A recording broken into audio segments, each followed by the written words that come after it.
Nail Bey Sakarya'dan geliyor. Kendisi yaklaşık olarak 14 aydan bir horlama protezi kullanıyor.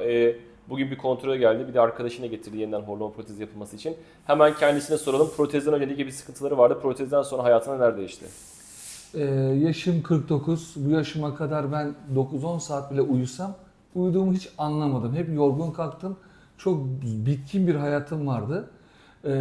14 aydır uyuduğumu anladım. Ağır uyku apnesinin rahatlığını geçtiğini anladım bu şekilde. Ben çok memnunum. Çok insana da tavsiye ederim. Çünkü bu bizim için büyük bir şans. Sonuçta bu kalbe ve beyne çok zararlı bir rahatsızlık. Ben hocama buradan çok teşekkür ediyorum. Sağ olun, biz de teşekkür ederiz. Evet, aslında hastamız haklı çünkü biz aslında sadece horlamayı çözmüyoruz. Aynı zamanda kişinin uykuda daha rahat nefes almasını sağlıyoruz. Çünkü kişi rahat nefes alamazsa vücudundaki oksijen değeri düşünce bütün organlar çok ciddi bir şekilde etkilenebiliyor. Teşekkür ederiz Nail Bey. Artık bir sonraki kontrolde görüşmek üzere. Sağ olun. Sağ olun.